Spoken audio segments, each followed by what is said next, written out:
大家好，我是金鹿，欢迎来到我们的频道两个爸爸养娃记。今天呢，我们再次邀请到了我们孩子的干妈 Kate。大家好，我是 Kate。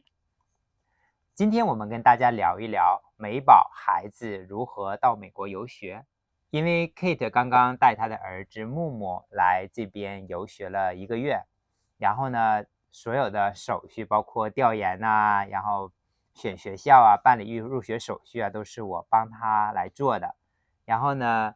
Kate 呢也和他的孩子亲身体验了美国的幼儿园，所以我们今天就跟大家聊一聊在美宝游学美国的幼儿园这个过程当中有哪些注意的事项，还有哪些亲身的经历和感受跟大家分享一下。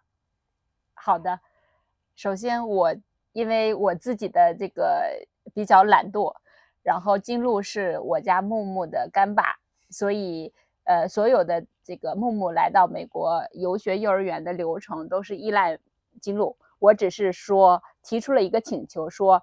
木木要来美国游学之后的信息搜集，包括学校预约，包括很多身份认证注册都是金鹿帮忙完成的，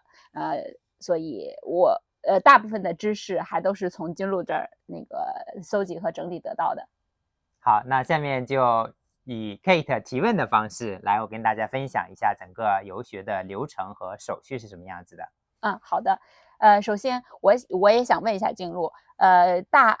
据我所知，我身边有很多在美国出生的美宝，然后这些美宝如果他想要来美国进行游学，比如说像木木现在是幼儿园阶段，然后他们有什么身份要求吗？美宝呢，那因为他在美国出生，他就是美国公民，他有他的出生证，有他的护照，有他的社安卡，所以他就完全没有任何问题在美国居留。那当然如果父母要带过来，那父母没有美国的身份，那就可能是要另想办法了。如果短期用旅游签证就可以，如果长期的话呢，可能需要另想其他的办法。OK， 所以游学的角度来讲其实是没有问题的，对，相当于美宝用身份进来，对，然后父母是用其他的签证类型，短期的签证类型可以过来。对，是的。实际的操作过程中间，我就是用类似的方式带着木木进来，完全没有任何问题。然后第二个就是美国幼儿园会分几个种类呢？它的类型是怎么分的呢？美国大致的幼儿园呢会分为公立幼儿园和私立幼儿园。公立幼儿园呢从前呢就只有1个年级，就 kindergarten，就5岁到6岁这个年龄段。然后呢最近这些年呢又加了1个年级，就是叫所谓的 TK Transitional Kindergarten，就是从4岁到5岁。现在比如说我们家小孩就可以到附近的这个公立的小学附属的这个公立幼儿园去上所谓的 TK， 所以明年我们家燕燕就可以去上这个公立幼儿园了，是免费的。那以我的理解，现在所谓的美国说幼儿园还是从4岁开始的，再往前4岁之前它是属于另一种教学体系，对吧？对，要4岁以前的基本就都是私立的。然后这个私立的话又分为2种，一种呢所谓的叫 preschool，一般是从3岁开始。就是说从3岁开始到4岁到5岁相当于做一个过渡，到一个正式幼儿园的一个过渡。还有另外一种呢就是所谓的叫 daycare。daycare 的话它就是有的从6个月开始，有的甚至从6周，小孩出生6周以后就可以送 daycare。哇，当然有一些他会把 daycare 和 preschool 都已经界限不是划分的很严格，比如说我们家燕燕现在上的那个，它就是一个叫 children center，它就是从6个月开始就可以一直上到5岁，到正式上公立幼儿园，所以他也可能把这2个会混合在一起。木木这次上的这个名称就叫 preschool， 所以它是属于公立幼儿园体系之前的4岁之前的这种教学体系之内的。对。那另一个大家关心的问题就是幼儿园的入学资格一般是怎么认定的呢？公立幼儿园呢，就是你需要在这个幼儿园附近住，刚好是分片的规定给你分配到这个幼儿园，那就是免费的。然后私立幼儿园呢，那就是说自费的，你需要自己交额外的费用。那这个私立幼儿园呢，你只要是说你看好这个幼儿园，然后你愿意出钱去上，基本都可以。当然有一些幼儿园可能会有一些考核指标啊，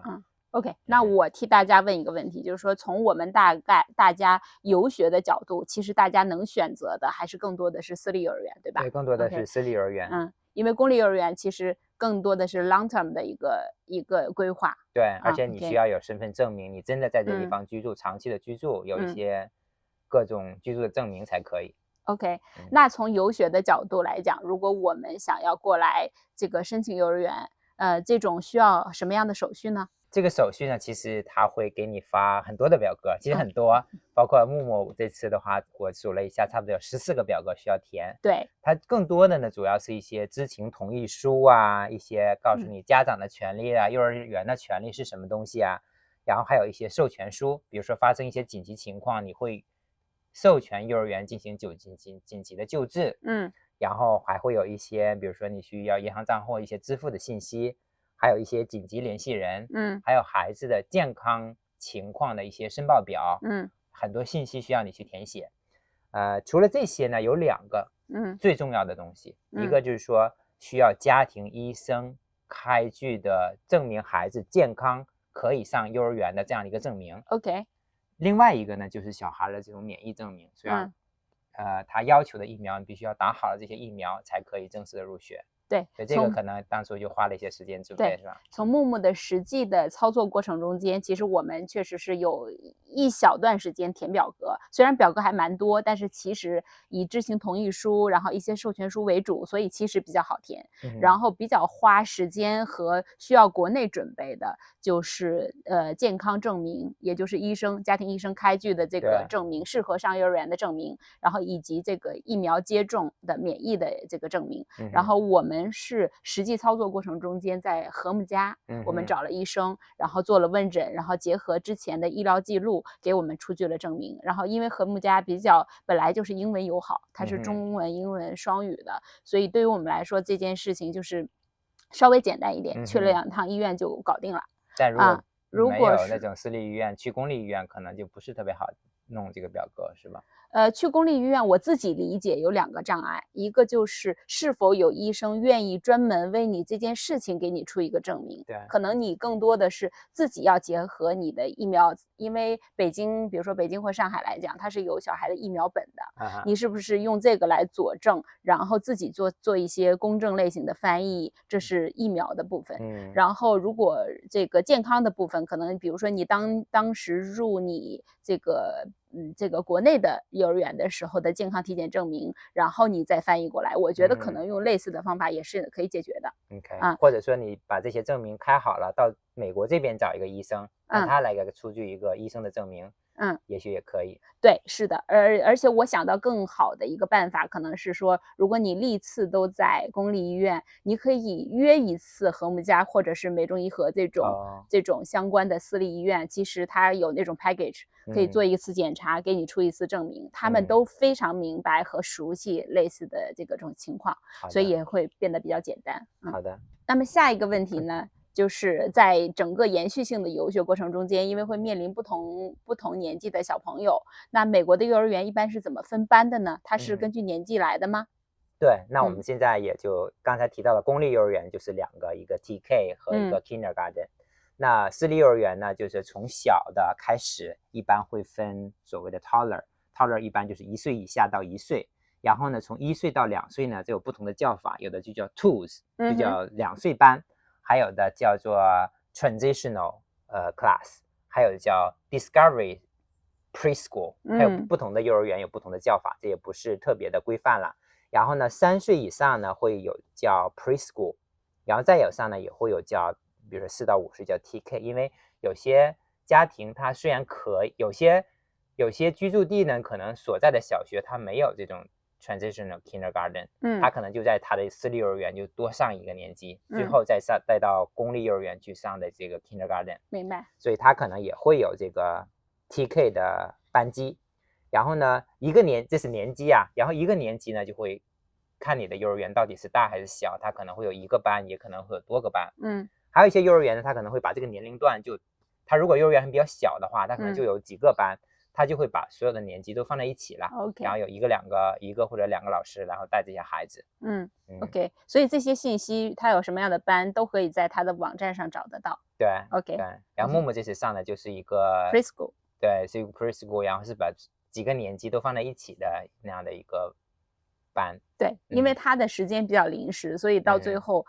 能够选择的，我看你最后给我的信息就是对能够选择的只是比较这个小的幼儿园，所对，以可以选择的比较少。嗯下一个就是如果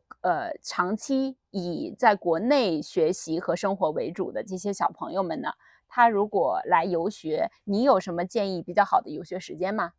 从时间来讲呢，最好是和这个美国这边小孩上学的这个时间相吻合，因为大多数的这种所谓的这种夏令营 summer camp，它都是配合美国这边小学包括幼儿园这些学生为他们服务的，就是他们在夏天的时候一般会有3个月的假期，这3个月假期家长总是要给小孩找点事情做，对，所以他就会有很多的这种夏令营来服务这些小孩、这些孩子、这些家庭。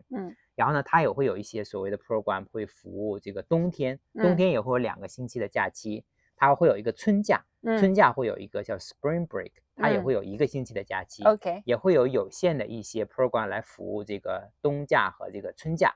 但更多的就是所谓的这个夏令营，所以说游学最好的时间就是选择夏令营这3个月的时间，然后你选择适合你的一段时间，然后过来，然后它会有很多的 program 可以选择，然后如果你的时间真的没有办法和这3个时间段吻合的话，你也可以选择其他时间，但这个时间的话，你就需要到那些就长期的那些班级去找做插班生，然后你去找，那你要选择可能就有限了，比如说那些好的，你可能很多学生都想去，他可能就没有位置，所以你就选择那些相对小一点的，相对就是说不是特别受欢迎的那种，就是说你选择就比较有限了，就这样子。明白，那就相当于是说，如果 summer 这个夏季对summer camp，然后这个圣诞节的假期以及春假这3个时间可能会有这种专门的夏令营，专门的这种短期的班，然后可以有很多的特色班，像你之前给我介绍的，然后另外就是如果不 follow 这个时间表的话，你可以选择像默默这一次，随便选一个时间，然后来问人家长期的班能不能插班。对的，好的。然后这里面特别注意的话，就是美国的这个时间呢和中国的那些暑假的时间，它不是特别的重合。比如说我们现在看到的这一个是圣地亚哥这个学区，整个一个圣地亚哥学区的它的一个时间表，就是2023年到2024年，它的这个秋天的这个学期呢，就从8月21号开始 ，OK， 然后一直到5月6号这个学期结束。所以你看，从5月初到8月中旬，所以这个3个月的时间，6、7、8，这3个月的时间就是它的一个暑期的时间，有3个月的时间，然后它的所谓的 winter break 就是刚好是圣诞节和元旦的这个时间，有2个星期的假期，从12月18号到1月2号，然后这个春假呢，刚好就是从4月1号到4月5号，就这样的一个时间点，所以说中国一般是从7月初到8月底，对吧？所以不是特别完全重合，但是如果能够选择一个刚好在这段时间的时间游学是最理想的。OK， 那这么看来，其实圣地亚哥还真的是好的游学的地方，因为它的天气一年四季如春，然后是四季上没有什么季节的差别，所以对小朋友来说是比较友好的。对，那我们有什么一些具体的选择吗？具体的选择呢，比如说我现在找到了一个网站叫 San Diego Family 这样的网站，它的一个2023年虽然已经过去了，但是2024年的还没出来，所以就拿这个作为例子吧。像2023年它的夏令营，它其实有很多，你看一共有1、2、3、4、5页的这样不同的这种夏令营的 program，它有这种专门针对于这种课程，就学业课程的这种夏令营。明白 ，Summer Camp Guide， 对，2023，对，这是一份很专业的资料。对，然后这边有专门针对这种 STEM 就是理科生，叫Science、Technology、Engineering 和 Math。就专门针对理科的这几个学科的一些强化的夏令营，比如他会教一些机器人呐、教一些编程的东西。这个有好多这个理科生的爸妈应该会非常感兴趣。对，然后这边还会有专门一些和小动物互动的一些夏令营，比如说这边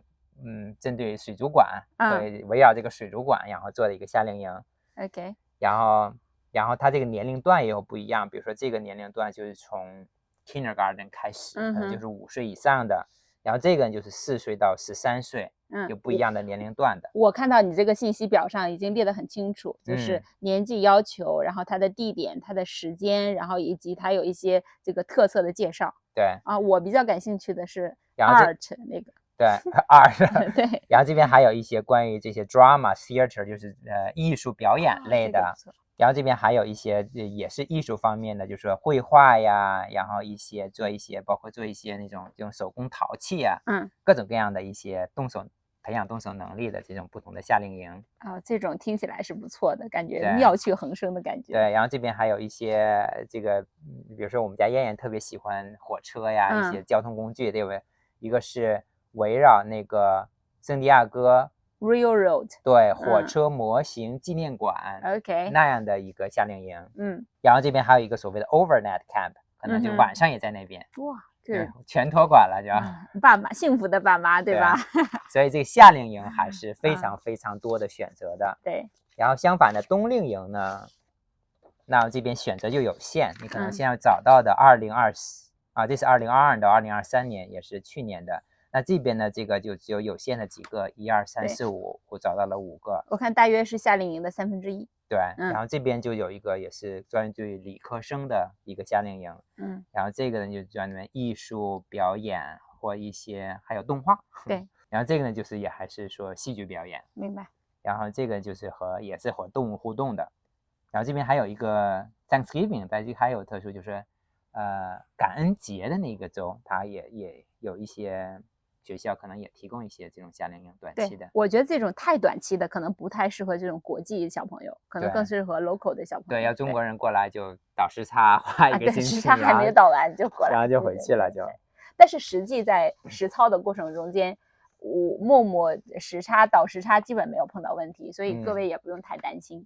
我还找到了一个，这边有一个叫 Bilingual Kids， 这么一个双语的幼儿园。然后它这个双语呢，它有几种，它有 Spanish 就西班牙语，然后有汉语有 Mandarin， 然后还有所谓的这 English ESL English as a Second Language。OK， 所以说如果你担心小孩就适应不了美国的这种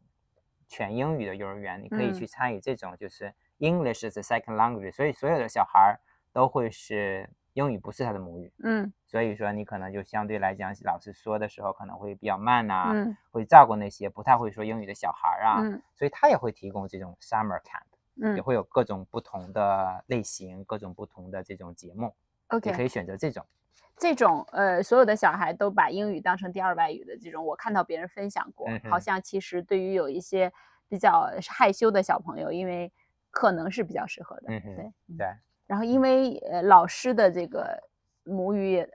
主要语言还是英语，所以其实他对英语的影响还是比较好的。那下一个方面就是大家比较关心的价格和费用啦。OK， 那我们这里主要关注的就是说幼儿园收取的费用。那这里面我找到的有一个是我们找到的这个Bilingual Kids 这个 preschool 这个双语的幼儿园。它的一个价格呢，如果全天的话，它就是495一个星期。OK。然后呢，如果是半天的话，它是从9点到12点，全天就是9点到下午3点，半天的话就是295，就那300块钱一个星期。OK。然后另外一个找到的一个地方是 Discovery Isle 这样的一个幼儿园，它的就是要1383一个月。所以价格也差不多，就是300到400美元一个周。对，基本都是这个价格。对，所以换算成人民币大约在1万左右上下一个月。一个月。其实对于短期，然后在国内也有上过国际幼儿园的这种价格，其实是非常友好的，我觉得。当然的话，住宿这些交通吃饭的，你可能就另外算了。对。如果你有朋友的话，可以那像我一样，对，然后可以住在朋友家呀。那如果说，那要不然你可以住酒店呐，对，可能就是另外额外的费用呢，就自己再考虑了。对，如果各位家长对短租呀或者是什么这种相关的在这边租房的信息有什么疑问的话，也可以给金鹿留言。我可以以后再做一些视频分享一下这方面的信息。对，是的。那现在我们就介绍了这些游学的一些手续啊，这些流程啊，一些基本的情况。那接下来就轮到我来采访Kate。那她带了自己的孩子过来游学了小1个月。那 Kate 有些什么总体的感受吗？首先有一个专家类型的好朋友可真好。如果大家能给孩子找一个专家类型的干爸，欢迎赶紧找一个。比较主要的感受就是你不要低估小朋友的适应能力。包括之前我们家里头对于小孩长途旅行、长途航空，然后到了这边的时差，然后以及他其实英文基础一般，然后到这边在全英文的环境下适应幼儿园的问题，其实都迎刃而解。所以首先我们不要低估小朋友的这个适应能力。然后第二个就是游学其实没有想象的那么难。尤其是当你有一个很专家的好朋友的时候。游学我们从之前的申请，然后到最后入学，其实一切都比较顺利。然后呢，费用各方面的想法，尤其是在幼儿园的费用，其实是我觉得还是可以接受的，还是挺好的。然后整体的小朋友在这边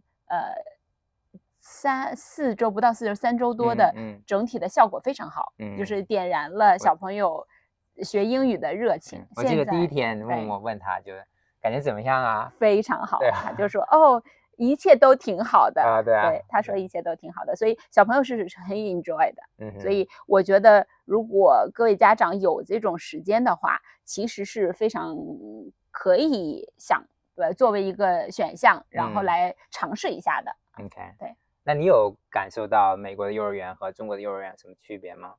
我自己感受不深，因为我也没有实际进到幼儿园里。我每天就是早上送过去，做好饭，然后送过去，然后等到4点的时候接回来。然后从我这种接送的过程中间，我感觉首先这边的幼儿园对小朋友是非常 nice 的。就是说他会每天嘱咐我一下。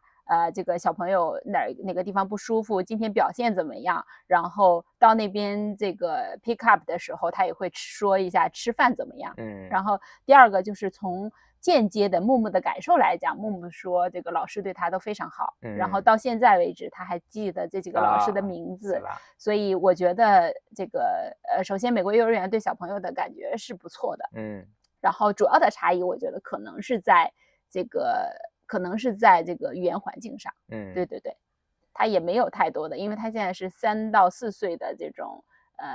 preschool， 所以没有太多非常认真的课程。我们从邮件和一些通知和小朋友的零言碎语里边来看，他可能有的时候会有中国 week、China week，还有这个 India week，所以他会设置一些特色的州的课程，但是课程好像还不是太主要的。对。那你觉得木木有语言的问题吗？因为刚才我们聊到有这种，他木木上的就是一个纯英语的一个班。他也有那种专门针对那些英语是外语的这种小孩。这种你觉得会有什么不同吗？你会偏向于哪种呢？